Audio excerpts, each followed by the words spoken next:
Hello everyone, welcome back to my channel. आज मैं आप लोगों को एक्सप्लेन करूंगी I pick up a celebrity on a street का एपिसोड 10, जो कि इसका लास्ट एपिसोड भी है। और आई होप कि आपने इसके पिछले वीडियोस देखे होंगे, और अगर नहीं तो आई सजेस्ट कि आप पहले वो देख लें ताकि आपको ये ड्रामा और भी अच्छे से समझ में आए। और ज़्यादा वक्त ज़ाया ना करते हुए अभी एक्सप्लेनेशन की शुरुआत करते हैं।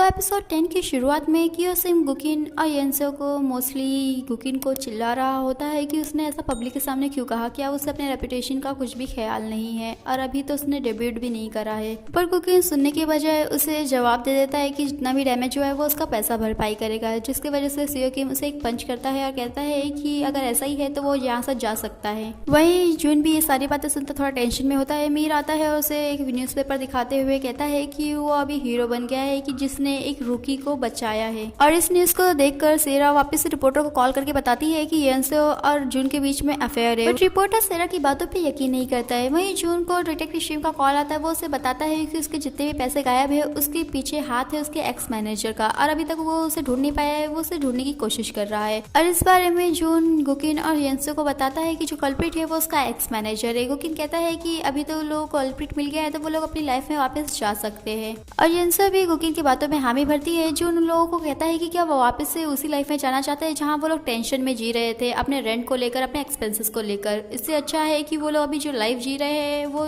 कंटिन्यू करें। और जून गुकिन को कहता है कि उसे सिंगिंग कंटिन्यू करना चाहिए, अपना एल्बम रिलीज करना चाहिए, और वो सीओ किम से बात करेगा। पर जब जून सीओ किम से गुकिन के बारे में बात करता है तो पहले तो वो मना कर देता है, बट जून के काफी रिक्वेस्ट के बाद वो उसे हाँ कहता है। और वहीं बेसमेंट में उसे मिलता है डिटेक्टिव शिम, जो कि कहता है कि जो उसका मैनेजर है वो मिल गया है बट वो मर चुका है, और क्या वो आके कंफर्म कर सकता है कि क्या वो उसकी बॉडी है। और वहीं येंसो डिटेक्टिव और जून को जाते हुए देखती है। इसके बाद डिटेक्टिव बियोंग येंसो से बात करने की कोशिश कर रहा होता है, बट येंसो अपने चेहरा छुपाते हुए बात नहीं कर रही होती है, कि ये सोचते हुए कि अगर उसे याद आ गया कि वो जून की किडनैपिंग के दौरान उससे मिला था। वहीं पे आता है गुकिन, जो कि बियोंग को पहचानते हुए से पूछता है कि वो यहाँ क्या कर रहा है। और फिर तो येंसो को भी मानना पड़ता है। वो थोड़ा कहती है कि उसे याद आ रहा है कि वो लोग पहले भी मिले हैं। तभी डिटेक्टिव बियोंग उन लोगों को बताता है कि यहाँ की ब्रॉडकास्टिंग जो कंपनी है उसने बताया कि सीसीटीवी में लोगों को दिखा के पार्किंग में कोई लड़ाई कर रहा था। देखने पे पता चलता है कि वो जून है, इसीलिए वो यहाँ पे जून से मिलने आया है।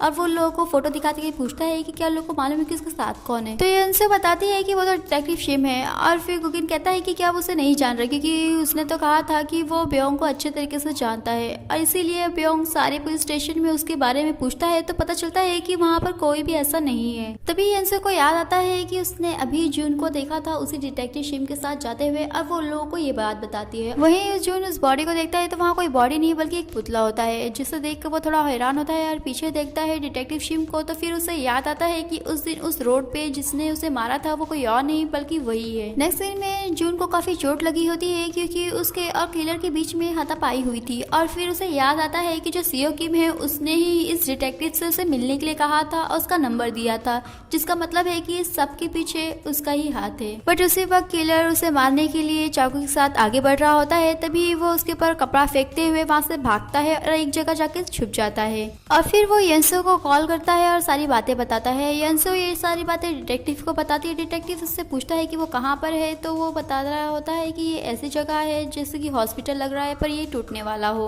तो फिर डिटेक्टिव बियोंग कॉल करके उस नंबर को ट्रैक करने के लिए कहता है कि इसका लोकेशन कहाँ पर है। और ये बात येंसो बताती है जून को। तो जून कहता है कि ठीक है वो इंतजार करेगा, बट वो उसे एक बात बता रहा है कि उसे ज़्यादा टेंशन लेने की ज़रूरत नहीं है। और वो कुछ आगे कहने जा रहा था बट फ़ोन कट हो जाता है। और वो जो कहना चाहता है वो ये है कि वो येंसो के पास वापस ज़रूर आएगा। पर तभी वहाँ पर किलर आता है और उसके पास से ही होके गुजरता है, और वो जून से थोड़ा दूर चले जाता है, जिससे लगता है कि जून को वो देख नहीं पाया। बट वो लास्ट में आकर जून के सामने खड़ा हो जाता है। दूसरी तरफ गुकिन येंसो को कहता है कि वो ज़्यादा टेंशन न ले, क्योंकि जो जून है वो इतनी जल्दी मरने वालों में से नहीं है। तभी वो कहती है कि वो ठीक कह रहा है, क्योंकि जब उसने उसे मारा था तो भी उसने वो सह लिया था, और किलर ने उसे कितने बार स्टेप करा था पेट में, और फिर भी वो ठीक था। तो वो जानती है कि वो इतनी जल्दी से मरने वाला उससे नहीं है, बट वो फिर भी नर्वस थी। उसी वक्त येंसो को जून का मैसेज मिलता है कि वो छुपा हुआ है, और उन लोगों को वो बताता है कि वो किसी पे भी भरोसा नहीं कर सकते, इसीलिए इस बारे में किसी को ना बताए और चुपचाप उस जगह पे आ जाए। इसीलिए वो दोनों ही डिटेक्टिव को कुछ भी ना बताते हुए उस जगह पे जाते हैं और जून को देखते हैं। बट नेक्स्ट मोमेंट में जब वो लोग उठते हैं तो वो दोनों भी बंधे हुए होते हैं। जून उन लोगों को देखता है और कहता है कि वो दोनों यहाँ क्या कर रहे हैं। तो वो दोनों जून को बताते हैं कि उसके मैसेज मिलने के बाद वो लोग यहाँ पर आए थे। तो जून कहता है कि उसने अपनी पूरी लाइफ में उन जैसे दो बेवकूफ को नहीं देखा कि वो लोग इतना नहीं समझ पाए कि उसने वो मैसेज नहीं किया है। उसी वक्त वो किलर वहाँ पर आता है। जून से कहता है कि वो उससे एक ही क्वेश्चन पूछेगा कि वो उसने उसने तो पकड़ के रखा है, पर वो दोनों को क्यों लाया है। तो वो कहता है कि हम जैसे लोगों को नहीं मालूम कि वो लोग ऑर्डर पे चलते हैं। तभी जून जोर जोर से क्योसिन को आवाज देने लगता है कि वो कहाँ पर है, वो बाहर आके उससे बात करे। किलर कहता है कि वो ये कहने से अच्छा है कि अपनी जिंदगी की भीख मांगे। तभी वो कहता है कि वो उससे कह के फायदा नहीं, क्योंकि वो तो ऑर्डर पे काम करता है। और ये सुन के किलर की थोड़ी सी जल जाती है और वो उसे एक पंच करते हुए किक करते हुए वहां से चले जाता है। इसके बाद येंसो ये सोच के दुखी हो रही होती है क्योंकि उसकी जो मॉम है वो उसके बिना क्या करेंगी। और फिर तभी गुकिन कहता है कि ऐसा कुछ नहीं हो रहा है, उसे ऐसा कहने की कोई ज़रूरत नहीं है। अब वो उससे पूछता है कि वो उसके कन्फेशन का आंसर कब करेगी। तो येंसो कहती है कि अभी वो लोग मरने वाले हैं, तो इस बात का कुछ अभी इंपॉर्टेंस नहीं रह गया। तो वो कहता है कि वो उसके लिए इम्पोर्टेंट है और वो उसका वेट करेगा। वहीं दूसरी तरफ देखते हैं सेरा को, जिसका कोई पीछा कर रहा होता है और उसे पकड़ने के लिए कह रहे होते हैं। और फिर जो जून है वो चिल्ला के उठता है और येंसो कहती है कि वो ऐसा क्यों कर रहा है। तो होता है कि उसने ड्रीम देखा है कि उसकी शादी हो रही है और जिसकी वजह से उसे गुस्सा आ रहा है। येंसो उससे कहती है कि उसने बस ड्रीम देखा है कि उसकी शादी हो रही है, तो उसमें इतना क्यों पैनिक कर रहा है। तो वो कहता है कि उसने देखा कि वो शादी कर रहा है, बट वो जिससे शादी कर रहा है वो नहीं है। येंसो ये सुन के उसे गौर से देखती है। तो वो कहता है कि क्या उसे पता नहीं है कि वो उसे लाइक करता है, वो उसे लाइक करता है। येंसो कहती है इतने अचानक से और क्यों। वो कहता है कि वो अचानक से नहीं है और वो उसे भी नहीं मालूम है कि वो उसे क्यों लाइक करता है, क्योंकि जो लड़की है वो उसमें तो उसे कुछ ढंग नहीं दिख रहा है। येंसो कहती है कि उसने ड्रामे में ऐसा बहुत देखा है कि एक अमीर ज़्यादा एक पुअर लड़की को पसंद करता है, बट उसका एक जो कन्फेशन है वो ऐसा तो नहीं है। बट तभी येंसो को वो कहता है कि वो कौन सा सिचुएशन में उसे मालूम है कि वो लोग मरने वाले हैं और वो उसे अभी ये रोमांटिक फीलिंग और कन्फेशन की पड़ी है। और वो येंसो से पूछता है कि क्या अभी वो लोग डेट करने वाले हैं। तो वो कहती है कि उसे टाइम चाहिए। तो वो कहता है कि हाँ वो टाइम ले ले पर ज़्यादा नहीं है, और उसे तो थोड़ा सा ऑनर फील होना चाहिए कि किसी उस जैसे ने उसे प्रपोज किया है, लाइक किया है। और फिर रात में येंसो को नींद नहीं आ रही होती है क्योंकि वो दोनों की कन्फेशन के बारे में सोच रही होती है। और फिर दोनों को देखते हुए कहती है कि वो लोगों ने कन्फेस करके आराम से सो रहे हैं और उसकी नींद उड़ी हुई है। और फिर वो एक गैंगस्टर को बुलाती है और वो कहता है कि अगर वो अपनी ज़िंदगी की भीख मांग रही है तो वो उससे बात नहीं करने वाला।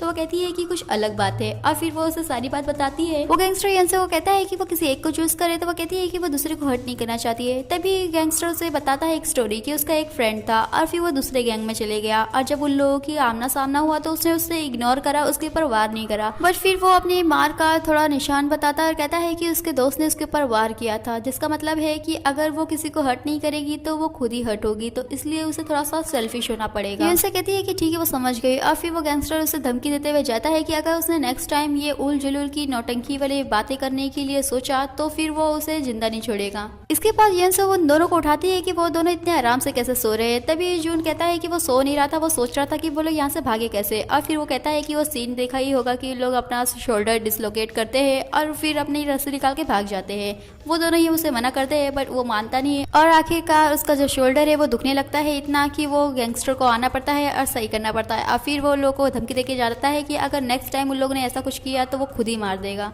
उसी वक्त किडनैपर सारा को लाकर जून के ऊपर फेंकते हैं और जून सारा से पूछता है कि वहाँ कैसे। तो वो बताती है कि उसे किडनैप करा गया है क्योंकि उसने सीओ किम का कुछ सीक्रेट जान लिया था। और वो जून को बताती है कि वो सीक्रेट ये है कि उसने बहुत सारा पैसा जून के नाम पे लगाया था, बट जून डिसअपेयर हो गया था, गायब हो गया था, तो उसकी वजह से उसका सारा बिजनेस डूब गया था। और फिर उसने जून के पैसों को लेकर उसे सॉल्व करना चाहा, बट उसका जो प्रॉब्लम है वो और भी कंट्रोल से बाहर हो गया। तो सीओ किम ने सोचा कि अगर जून नहीं होगा, कोई लीगल एक्शन ही नहीं ले पाएगा तो उसे फर्क ही नहीं पड़ेगा। और ये सब कहते हुए सारा कहती है कि उसे काफी डर लग रहा है, पर उसे इस बात की तसल्ली है कि जून उसके साथ है। और फिर वो कहती है कि उसने अपने सारी पिछली यादें उसे काफी अच्छी लगती है जब वो लोग डेट करा करते थे। और कहती है कि अगर वो लोग यहाँ से बाहर निकल गए सही सलामत तो क्या वो लोग वापस से डेट करना स्टार्ट कर सकते हैं। जून कहता है कि वो ज्यादा अपना होप ना रखे क्योंकि ऐसा नहीं होने वाला है। और जून उसे कहता है कि क्या वो भूल गए कि उन लोगों का ब्रेकअप क्यों हुआ था। और फिर पता चलता है कि जो सेरा है उसने जून को चीट किया था था और सेरा जून से काफी सारी माफी मांगी थी कि वो ऐसा फिर नहीं करेगी, बट जून ने उसे माफ नहीं किया था, ये कहते हुए कि उसने अपनी आंखों से उसे चीट करते हुए देखा है। बट हाँ, वो जो टाइटल है उसके गर्लफ्रेंड का वो रख सकती है क्योंकि उसे मालूम है कि वो सिर्फ वही टाइटल चाहती है। तो सेरा कहती है कि क्या उसने जो टाइटल दिया था वो उसे मरते दम तक रख सकती है, तो वो बताता है कि नहीं, क्योंकि उसके पास एक लड़की है जिसे वो पसंद करता है, तो वो टाइटल वो उसे नहीं दे सकता। सेरा के पूछने पे वो बताता है कि हाँ वो यंसेओ है। और फिर सेरा के एक्सप्रेशन चेंज होते हैं और उसने जो रोप बांध के रस्सी बांध के रखी थी वो भी लूज हो जाती है और वो उसे निकाल के फेंक देती है। और जिसे देखकर सभी लोग हैरान होते हैं और फिर कहती है कि हाँ वो सब कुछ उसने ही किया है। और फिर वो जून को कहती है कि क्या उसे मालूम है कि वो उसे कितना अच्छा लगा था जब उसने कहा था कि वो टाइटल रख सकती है, क्योंकि उसके वजह से उसे फ्रेम मिला था, मनी मिला था। बट जब उसने उससे कहा कि वो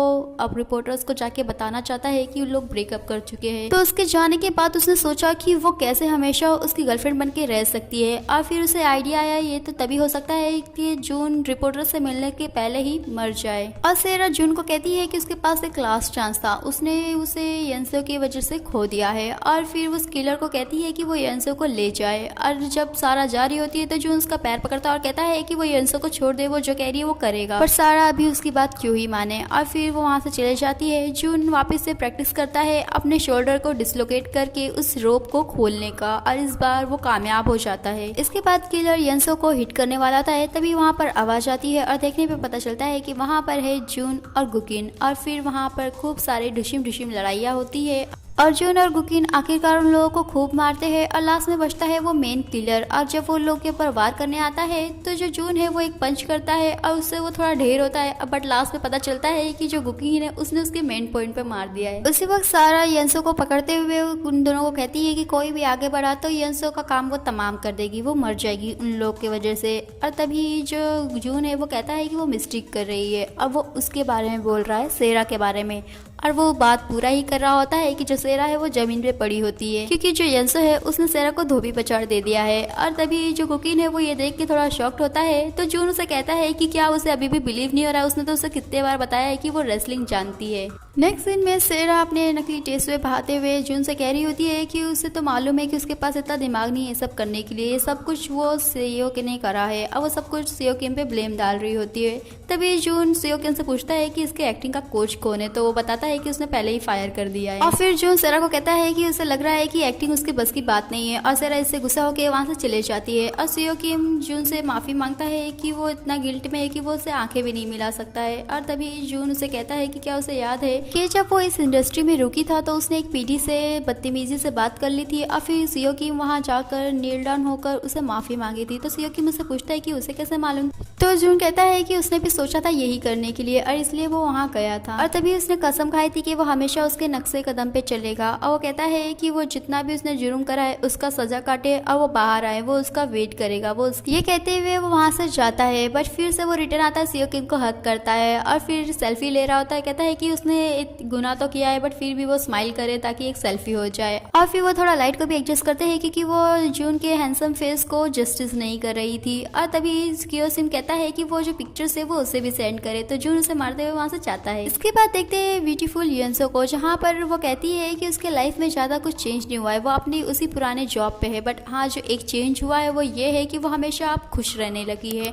अब वो कुकिंग के बारे में बताते हुए कहती है कि जो कुकिंग है वो अभी बहुत ज़्यादा ही फेमस हो गया है, एक फेमस सिंगर बन गया है। तो यंसो घर जाती है, वहाँ पर जून उसे आवाज़ देता है, कहता है कि वो कब से उसका वेट कर रहा है, क्या वो उसे खाना नहीं देने वाली। जून को वो कहती है कि वो यहाँ क्या कर रहा है, वो अपने घर क्यों नहीं जा रहा है। तो जून उसे कहता है कि यही उसका घर है, वो यहीं रहेगा। जून को वो कहती है कि क्या वो पागल हो गया है, तो वो कहता है कि उसके लिए। यंसो जून से कहती है कि अभी वो क्या करने वाला है, तो यंसो को वो कहता है कि वो अपने आप को शाइन करना बंद करेगा, मतलब है कि वो सुपरस्टार नहीं रहेगा। और जब तक वो यंसो के साथ है, यंसो उसके साथ है, तो उसे फर्क नहीं पड़ता है किसी बात को भी लेकर। और फिर यंसो का वो दोनों तरफ से चेहरा देख रहा होता है। यंसो से पूछती है कि वो क्या करने की कोशिश कर रहा है, तो वो कहता है कि वो देख रहा है कि उसका कौन सा प्रोफाइल, उसका कौन सा साइड अच्छा दिख रहा है, क्योंकि अभी वो उसे किस करने जा रहा है। और फिर वो उसे चिक पे किस करता है, जिससे यंसो थोड़ा हैरान होती है। और फिर वो उसे देखते हुए खूब जोर से पकड़ती है, जो कि उसे लगता है कि वो उसे उठा के पटक ना दे, बट फिर वो उसे किस कर रही होती है। और इसी के साथ होती है इस ड्रामे की हैप्पी एंडिंग। और फिर ये ड्रामा आपको कैसा लगा कमेंट करके जरूर बताइएगा।